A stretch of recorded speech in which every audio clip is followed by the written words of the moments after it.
दोस्तों नमस्कार। आज मैं आपसे जो बात करने जा रहा हूं वो आज की दुनिया का एक कड़वा सच है।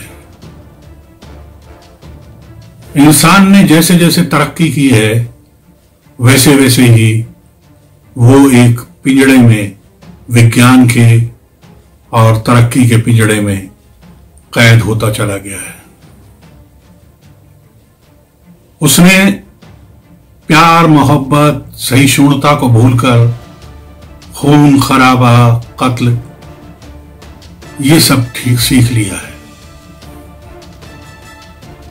आप देखेंगे चाहे वो इराक हो, चाहे वो ईरान हो, चाहे वो यमन हो, सीरिया हो, यूक्रेन हो, रशिया हो, अमेरिका हो, स्पेन हो, फ्रांस हो, पाकिस्तान हो, बांग्लादेश हो, म्यांमार हो, ज्यादातर हिस्सों में आपको या तो मानसिक रूप से विक्षिप्त लोग या फिर धर्म के नाम पर अंधे लोग खून कत्ल गारत करते हुए नजर आएंगे।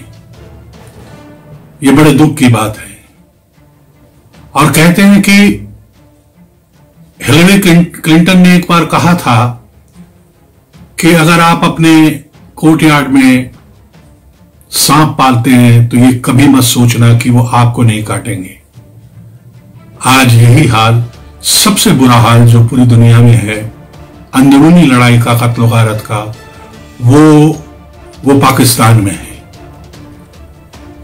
पाकिस्तान में बलूचिस्तान में धमाके हुए, वहां की आर्मी की चौकियों को, पुलिस की चौकियों को हमले में ध्वस्त कर दिया गया, फौजियों को मारा गया, पुलिस वालों को मारा गया। टीटीपी ने अलग हमले किए, वहां पर कई चाइनीज इंजीनियर्स भी मारे गए थे। आपको याद होगा, पिछले दिनों की बात है। इसी तरह से वहां पर सिंध में और कराची में कई जगह हमले हुए, कत्ल गारत हुई, धमाके हुए।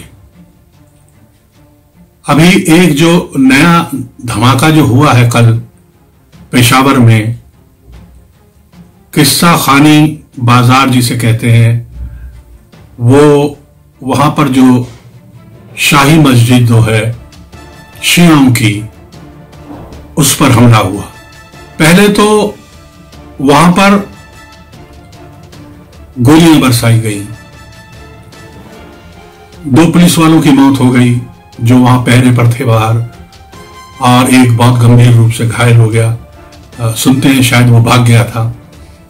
बाकी फिर वो गोलियां चलाते हुए मस्जिद के अंदर घुस गए और वहां पर उन्होंने बहुत से लोगों को मार डाला। और उसके बाद जो आत्मघाती जो उनका जो प्लान था, उसके तहत उन्होंने अपना शरीर में बंधा हुआ बम फोड़ दिया। इससे तकरीबन 65 के करीब, अभी जो आंकड़ा बढ़कर आ गया है, वो लोग मारे गए हैं और तकरीबन 250 से ज्यादा लोग गंभीर रूप से घायल हैं। तो इससे आप अंदाजा लगा सकते हैं कि किस तरह का खून, कत्ल गारत वहां पर हो रहा है। ये तो धर्म के नाम पर हो रहा है। आप देखिए जरा, शिया, सुन्नी, अहमदिया, बरेलवी, देवबंदी, पसमानदा मुसलमान जो लोहार, मोची, दूसरे होते हैं, ये सब आपस में बटे हुए हैं। ये एक ही छोटे से तालाबिया में वुजू करते हैं, वही कुल्ली करते हैं, एक ही मटके से पानी पीते हैं, लेकिन आपस में इनमें इतने बड़े मतभेद हैं कि ये एक साथ जिंदा नहीं रह सकते। तो वहां पर इस तरह का कत्ल गारत सामने आया है, जहां पर कई घर उजड़ गए हैं, कई लोग बर्बाद हो गए हैं, कईयों के परिवार तबाह हो गए हैं। कुछ परिवार तो ऐसे हैं जिसमें उनके जितने भी जवान, जैसे पिता थे, उनके साथ बेटा था, किस्सा सुनने जो आते हैं वहां पर, वो सारे ही वहां पर मारे गए। अब घर में बेवा औरतें रह गई हैं। पाकिस्तान धीरे धीरे गड्ढे में जाता जा रहा है। आप देखिए जो अभी पाकिस्तान के एक एम्बेसडर ने ट्वीट किया है कि जिनका तिरंगा झंडा लेकर तुम बॉर्डर पार कर रहे हो, उन्हीं लोगों से यानी भारत से पैसे मांगकर आप घर भी पहुंच जाओ, हमारे पास कोई पैसे नहीं। उन्होंने यहां तक कह दिया कि हमारे पास तनख्वाह देने तक के पैसे नहीं, हम आपको कहां से दे दें।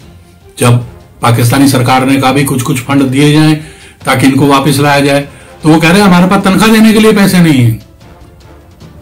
जो लोग भूखे मर रहे हैं, जो लोग बर्बाद हो चुके हैं, जो लोग तबाह हो चुके हैं, वो भी इस तरह की हरकतें, कत्ल गारत से बाज नहीं आ रहे।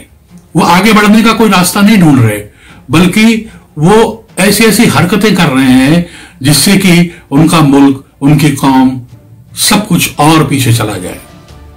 अब वहां का नौजवान क्या सीखेगा? वहां के नौजवान को अगर आप जिहाद पढ़ाएंगे और अपने अड़ोसी पड़ोसी मुल्कों को दुश्मन बताएंगे और उन पर एक दिन हमला करने, गजवाए हिंद जैसे वो कहते हैं, ये करने की बातें सिखाएंगे, तो आप आगे कैसे बढ़ेंगे? आप कभी भी आगे नहीं बढ़ सकते। तो इस तरह का वहां कत्ल गारत हुआ है। और अब वहां पर इमरान खान, जो कटोरा खान है, जो जगह जगह कटोरा लेके घूमते रहते हैं, वो अपने लिए तो कटोरा लेके घूमते ही हैं, साथ में वो ये भी कहते हैं कि अफगानिस्तान के लिए भी कुछ दे दो, अफगानिस्तान के हालात बहुत खराब है। अरे सबसे पहले तो तुम्हारे हालात सबसे ज्यादा खराब है।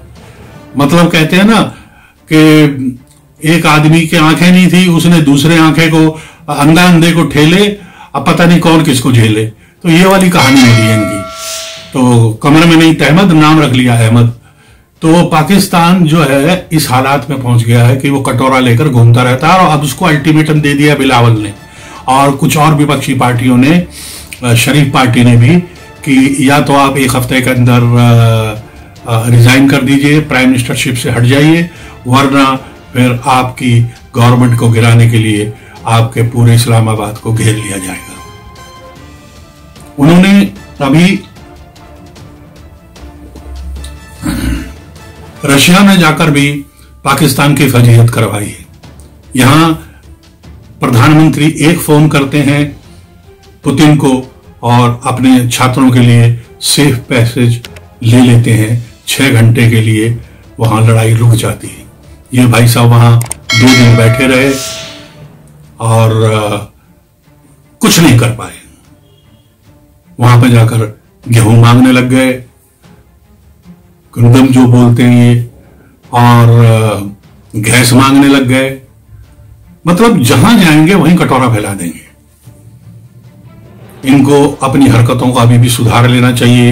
ये जो नस्लें खड़ी कर रहे हैं कश्मीर के नाम पर, जो जंगजू खड़े कर रहे हैं, जो मिलिटेंट्स खड़े कर रहे हैं, उग्रवादी, ये अब इन्हीं को खाएंगे। क्योंकि टीटीपी हो, बलूच हो, वो यहां पर हमला करने के बाद अफगानिस्तान चले जाते हैं और अफगानिस्तान के विदेश मंत्री ने साफ कह दिया है कि हमारे यहाँ किसी भी तरह की दखलंदाजी हम बर्दाश्त नहीं करेंगे।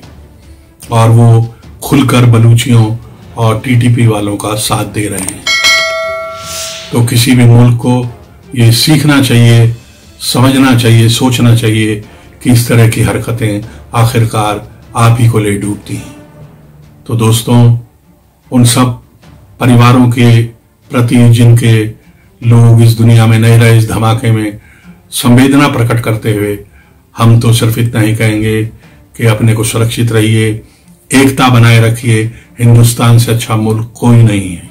अपने समाज को, अपने देश को, अपनी कौम को संभाल कर रखिए।